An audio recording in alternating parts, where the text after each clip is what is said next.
예, 지금 첫 번째 키워드 시신 없는 살인 사건이 될 가능성이 있다는 것입니다.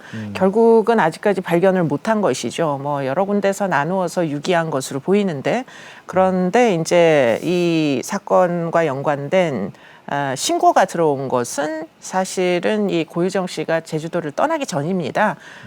지금 피해자의 가족들이 고유정을 만나러 이제 전 남편이 이제 나간 이후로 연락이 안 되니까 결국에는 전화를 해봤어요. 그런데 이제 전화를 해보니까 25일 날 이제 뭐 전 부인 고유정을 만나러 나갔다 이렇게 이제 돼 있는데 25일 날 밤부터 통화가 안 되는 겁니다. 그래서 이제 가족들이 웬일인가 뭐 집에 안 들어온 적이 없는 사람이 안 들어오니까 그래가지고 이제 조바심을 내다가 27일 날 사실은 실종 신고를 이제 내게 됩니다. 그래서 결국에는 이제 경찰이 부랴부랴 이제 이 사람 피해자의 행적을 추적을 하기 시작했는데 그래서 결국에는 고유정 씨와 통화까지 하게 됩니다.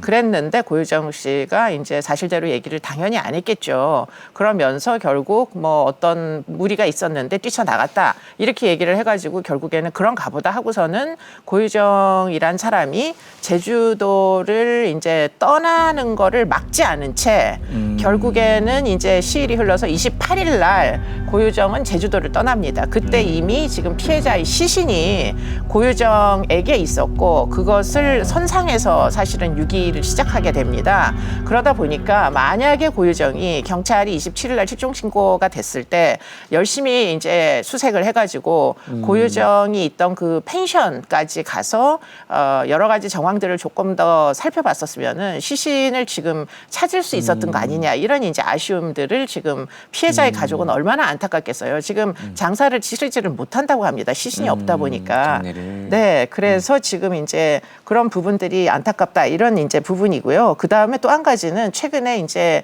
그래서 여러 군데를 돌아가지고 지금 결국에는 뼈가 인천 쓰레기장에서 발견이 됐다라는 설이 있는데. 사람 뼈가 이제 발견이 일부 됐어요. 지금 화면에 나오는 것처럼 아주 경찰들이 애를 써가지고 이제 피해자의 흔적으로 추정되는 뼈를 발견을 했는데 문제는 여기서라도 이제 DNA가 나왔으면은 이 사람이 사망을 했고 이제 시신이 발견됐으니까 살인죄를 적용하기가 굉장히 쉬울 텐데 문제는 이 뼈 안에서 DNA가 확인이 잘 안 되는 상태라는 거예요. 그러다 보니까 시신은 이미 다 바다로 어디론가 다 사라지고 그리고는 그나마도 이제 발견이 된 것으로 추정되는 이 뼈에서는 이 사람을 특정하는 DNA가 안 나오다 보니까 지금 결과적으로 이게 시신 없는 살인 사건으로 가는 거 아니냐 이런 이제 염려가 존재하는 거죠. 그렇게 되면은 어떻게 됩니까? 그러니까 이제 문제는 시신 없는 살인 사건이 될 때는 지금 우리나라 판례가 시신이 없다 보니까 이게 정말 살인이 된 거, 인명피해가 난 건 맞느냐, 안 맞느냐, 이 부분을 확신을 못 해가지고 무죄가 난 판례도 존재한다는 거예요. 물론 뭐 유죄가 날 수도 있습니다. 정황 증거가 충분하다면. 네. 그런데 2008년도에 아내를 살해하고 시신을 유기한 사건에서는 정황 증거가 있어가지고 유죄 인정이 됐습니다. 시신이 없었음에도 불구하고. 네. 그런데 문제는 2008년도 같은 해에 대법원에서 이 시신을 발견을 못 해가지고 오히려 이제 유죄가 됐던 이제 항소심을 뒤집어 엎고 무죄 취지로 파기 환송을 시킨 판례가 있어요. 그러다 보니까 지금 이제 뒤늦게라도 이 시신을 찾는 게 굉장히 중요하다. 시신 없이는 사실은 살인의 이제 여러 가지 정황들을 입증하는 게 생각보다 그렇게 녹록치 않다는 게 이제 문제입니다. 그렇네요. 이게 네. 이것도 굉장히 중요하고 두 번째 키워드를 또 한번 보겠습니다. 예.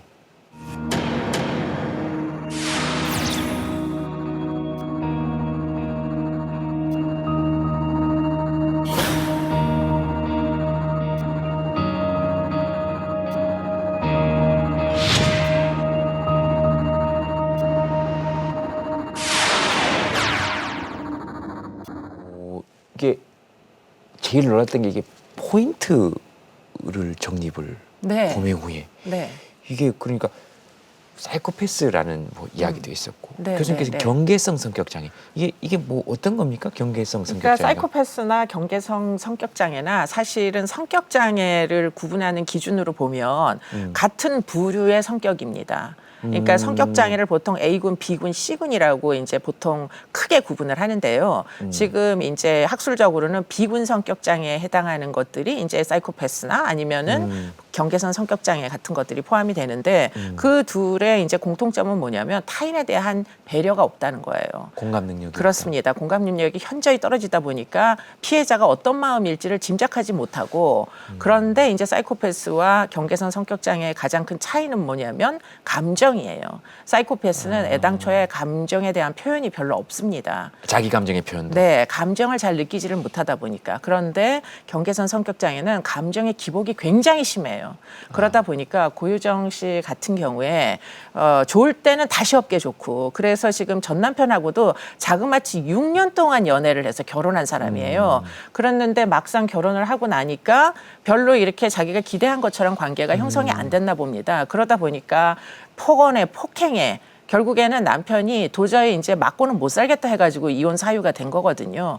그래서 결국에는 이혼을 하게 됐는데 문제는 그러다 보니까 지금 이제 면접 교섭권 때문에 가사 소송이 일어났어요. 양육권을 아이를 볼 수 있는. 네, 아이가 하나 있었는데 양육권을 모두 엄마가 가지고 가다 보니까 왜냐하면 남편은 이제 학생이었으니까 이제 생활 능력이 없어가지고 그러다 보니까 이 아이가 너무 보고 싶어서 사실 그날 이제 고유정 씨를 만나려고 했던 것도 아이를 만나게 해주겠다는 이제 이유로 결국은 유인이 돼서 피해자가 고유정을 만나러 나갔던 겁니다.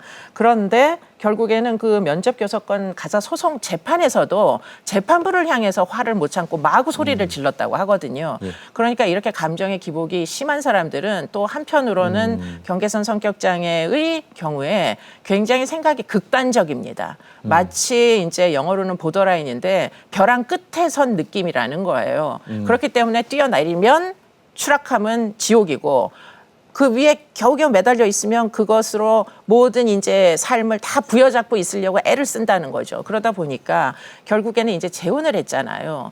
그 재혼을 그 가정을 지키기 위해서 이렇게 했다고 얘기를 하는데. 그렇죠. 지금의 가정을 지키기 위해서 예. 소송이 이제 진행되면서 결국에는 청주에 살고 있는데 계속 제주도로 불러내리니까 결국에는 내가 이 남편과 잘 살기 위해서는 전 남편의 소송 으로 인한 뭐 양육권의 다툼 이걸 완전히 문제를 해결해야 되겠다 이렇게 생각했다는 거예요. 그래서 이제 경찰서에서 이제 경찰 서장이 발표한 그 이제 범행 동기는 현재의 관계를 유지하기 위해서 그 전에 있던 남편과를 청산하려고 어떤 방법이든 다 동원할 수 있다. 수단과 방법을 안 가리고 안 가린다. 네. 그래서 경계성 인격장애다. 네, 네. 알겠습니다. 일단 세 번째 키워드 그럼 네, 보겠습니다. 네.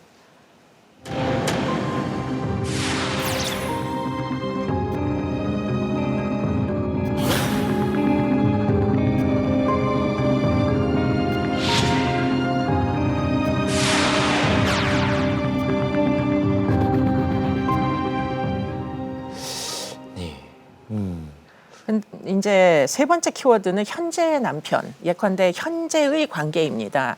그런데 이제 고유정이라는 사람은 현재의 관계는 굉장히 이 현재의 남편과의 관계는 중요하다고 생각을 했다는 거잖아요.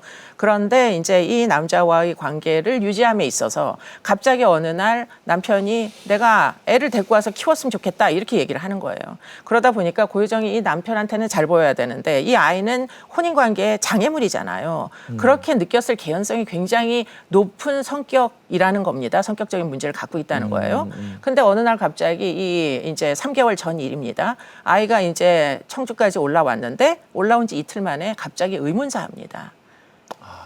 질식사라는 건데요. 사실 4살짜리 아이가 갑자기 자다가 질식사할 개연성은 기저질환이 있지 않고서는 완전 불가능해요. 그리고 보통 그렇게 해서 사망하는 경우에는 대부분 나중에 입증된 케이스들은 학대치사 가능성 이런 것들이 굉장히 많이 부각이 됐었거든요. 지금까지는. 그런데 문제는 당시에 의심을 하지 못한 채 수사를 거의 종결하다시피 했다는 거예요. 그래서 지금 오늘 발표한 내용은 이 죽음도 우리가 들여다봐야 된다. 4살짜리 아이가 억울하게 죽었을 수도 있는데 왜 우리가 이걸 제대로 조사를 안 했느냐 하는 이제 문제의식을 가지고 경찰청에서 이제 열심히 이제 한번 캐보겠다. 지금 이런 발표를 했습니다. 교수님께서도 지금 이 부분에 가장 힘을 주시는 것 같습니다. 그렇습니다. 얼마나 억울하겠어요. 어린아이인데 가족도 없습니다. 네. 교수님 고맙습니다. 네. 잘 들었습니다. 네, 감사합니다.